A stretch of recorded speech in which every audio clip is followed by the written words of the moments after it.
Hey friends, welcome back. It's My Kitchen, My Rules. That's my new little sign that my friend Laura Johnson found for me because she saw it at the antique mall and I appreciated that. And I know y'all are all excited to see my Dixie Crystal's apron on, but we're not making sweets this evening. We're making an easy supper that everybody will eat and doesn't take all evening to fix. And y'all know that I'm kind of about the cheap and easy things, but I'm also about control. I like to control things in life, which is probably why the pandemic has worked my nerves so much, because you just can't control things. So what we're making is homemade sloppy joes. And so when I'm talking about control, it's because y'all know that when you buy that store-bought stuff, I'm not gonna name the name brand, but Manwich, when you buy that stuff, it is slapped full of preservatives. And if you ever look at the sodium on it, you're liable to die. You will turn into the Dead Sea because it's so crazy. But you can fix sloppy joes at home pretty easily and quickly with things you probably already had around. So the one thing I've got over here on the stove is I've got red beans. My recipe calls for pinto beans, but I did not have any pinto beans, and so we're using red beans. I imagine they'll be fine. And the way that I fix these, I like dried beans because I can control the flavor and the ingredients. And so they were setting overnight under water. That's what you do with your beans. You got to let them set overnight and it gets the gas out or something. I don't know, there's some science to it. And then after a little while, overnight, I started them back up. You drain off that overnight water because it's full of, I guess, the gas, from the song your kids sing, beans, beans, the musical fruit, the more you eat, the more you do. So they took that water off and I put on some fresh cold water, half amount, and then the other half is some chicken broth. And let's see, what am I using this evening? Full Circle Market organic chicken broth. I don't know what store that came from. I have already forgotten, but it must have been on sale. Let's see, whoever makes Topco brand. Oh, it's Canadian also. Oh, Canada, our home and native land. We're using your chicken broth, thanks very much. And then I put in about yay much kosher salt and a little bit of garlic salt. And so what you want to do is bring your beans to a boil, and then after they boil, put it down to a simmer and let it sit for 45 minutes or so. So they're just sitting over here percolating right now. And if you're a vegetarian person, you can actually fix my beans yourself, but just put in vegetable broth instead of chicken broth. Okay, so we're working on that. You see I got my big frying pan ready. We're gonna get that going here in just a hot minute, because what you need for this recipe is Worcestershire sauce, because you need that for your ground beef. You need a pound of ground, whatever you have. I had ground chuck. It's 80-20, which means it's gonna have some grease in it. You need some tomato sauce. We have the Harris Teeter brand this evening, and we have tomato paste, but apparently I bought the 365 organic, which is Whole Foods. Well, I must have been out of my mind that day. You're gonna need a little bit of honey, and I'm using the honey that came on a charcuterie board that my good realtor friend here in Charlotte, Heidi Sloan, brought to my house from, hang on a minute, I'll tell you the company she got it from. It was real cool. It was called, let's see, Heidi knows all these things. And it's why it's good to have realtor friends, because she's just amazing, frankly. And even if she wasn't a realtor, I'd love her to pieces. Bain & Butcher, so we're gonna guess it's probably real good honey because they were cool. Dropped off the charcuterie board in the Miata. Whoop, whoop. And then you're gonna need 1 jalapeno, which means you're fixing to not touch your face. Maybe that's how we could have gotten people to behave during the coronavirus time, if we would tell them to quit touching their face by handing them a jalapeno, because if you touch your face one time after fixing a jalapeno, you won't do it no more. And then we need 1 onion, and we have our 1 onion right here rolling away, and we need 1 red pepper. Of course, you need some kosher salt, and we're gonna need some apple cider vinegar. And I like Bragg's because I read something online that said that was the one that all the smart hippies use, and I think hippies know more about apple cider vinegar than the rest of us. So anywho, I scratched my nose one last time, but with the back of my knuckle. I'm not touching my supper with that. And you wanna have some buns around to put your sloppy joes on, unless you're cutting carbs, in which case you just eat it straight out of the pan, which kind of sounds dreadful, but whatever. Okay, so we're gonna cut the jalapeno last, actually. Let's cut the red pepper first. And I hope y'all have had a good day and you're having some fun re-entering life. And I hope that you've had some interesting conversations with friends and family. And look, the seeds just fell in the floor. I myself have had a big time in the last little bit because I've gotten to hang out with my cousins, and the family reunion has been a big time. And I will tell you that if there's anything better in life than a family reunion, I don't know what it is. But y'all should know that there's a comedian you could watch on Facebook. His name is Josh Pray, like I'm praying for you. And Josh did this one bit. He's a black comedian. It was about going to a white family reunion with a friend of his. I about died laughing. It was hilarious. And it's like he was spying on my family, which I thought was fun. So anyway, look him up. He's a good time. And I always support good artists that are putting out clean humor. I mean, it's just hard to find anything I can let the kids watch with me. We used to could let them listen to, they listened to Tim Wilson with us. I miss him. He was my favorite comedian. He passed some several years ago. I don't know if y'all remember him, but he had a bit on the family reunion too. And I guess we're gonna have a big time at mine because my one cousin brought her frozen margarita machine. And that is when you know you have a very good family. So we're cutting this up into not giant bits and not tiny bits. This is a Leigh Brown cutting where it's, you know, average and not fancy, because I'm frankly an average and not fancy person. I don't know about y'all, but it's probably why you're looking at my cooking shows, because you too are not fancy. And I think I have a child outside the glass door to the laundry room who is trying not to come in and get in the video, because y'all watched my beautiful Cora in the one video and you saw her rolling her eyes at me, which was my favorite ever. And she was not nearly as entertained as I was, but that's just life. She's been outside moving vehicles around for us, because yay for a child that is able to drive a vehicle, whoop, whoop, whoop. And soon she'll be able to change the oil too, because that's the next thing she'll be learning. So we're gonna use half of that red pepper. You don't need the whole one, because this one was gigantic. I guess it had some hormones in it. And now we're gonna cut the onion into a medium dice. And I say that like I have any other size I can cut. Yeah, I cut it the size I'm gonna cut it. And I've told y'all the secret on onions plenty times, and if you don't know it by now, I can't help you. But you could go back and watch my other episodes of the show if you so choose. And it's probably time while I'm taking off this outer skin, because y'all have probably noticed that Leigh Brown does not cry while fixing onions. I actually don't cry a whole lot in life anyway, unless I'm looking at beaches or the color purple, because the color purple is the one I watch if I need to like seriously bawl, because it works. So I'm gonna go ahead and cut my stove on to a medium high so that we can get this ground chuck going here momentarily. What movie do you watch if you need to have a good cry? I'm always interested in that. I like to watch The Princess Bride, but I do not cry during that one. That is a laughing movie, and then I'm kind of annoying because I'll quote the whole thing. And I actually asked some people on a webinar this week, I made a commentary about you'd never expect the Spanish Inquisition, and it was my way of discovering who was my kind of people and who was not. Because if you don't have the right sense of humor, I'm probably not your cup of tea. And I hear that my child chose not to come in the laundry door, but came in the front door, because that is a smart, smart young lady. And I love that she thinks her way through problems, and that's why she has good grades and will go far in life. Okay, so our stove is heating up, and I'm rambling about nothing, frankly, because I was real excited yesterday, though. I got a new book in the mail. I got Dan Crenshaw's book, or the congressman from Texas. I was about to say our congressman, but he ain't mine. I'd vote for him if I had the opportunity, so good job, Texas. But I hope it'll be good, because I paid full sticker for it. So, you know, if you buy a hardback book, you're generally doing something good in life. I love books. Now, let's see. Finished cutting it up. Would you like to be in my cooking video tonight? Okay, I just got declined. If y'all were ever near my house and would like to be in my cooking video, you should let me know. And I'm pretty sure my family would be glad to have somebody have to listen to me besides them, because, you know, it is what it is. Our pan's about hot over there because I can feel it.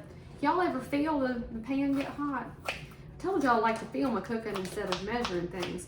All right, now we're gonna do the final chop here.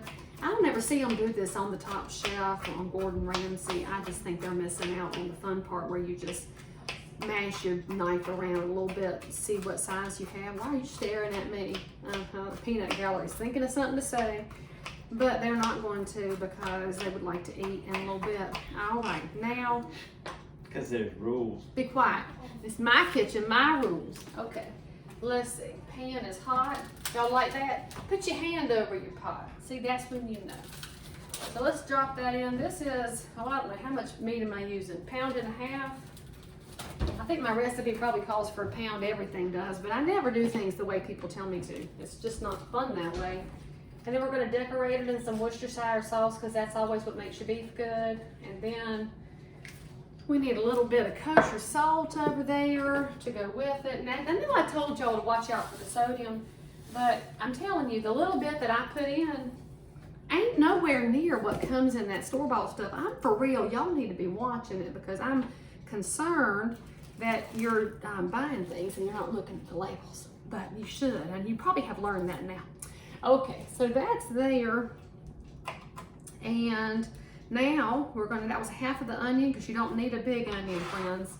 You need about 1/2 of one. You could use a small onion if you want. They did not have any small onions at the Harris Teeter. And for real, y'all, I was at the farmer's market last week.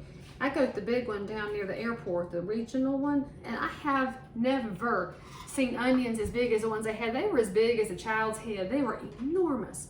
All right, I'm now gonna cut open this jalapeno. Now you can control the amount of spice in these homemade sloppy joes with your jalapeno by slicing it open. The amount of heat you get is going to determine by how many seeds you put in there. So I'm taking all the seeds out because we don't really need a lot of heat in our homemade sloppy joes, and you might be different, so I'm not going to judge you harshly for that.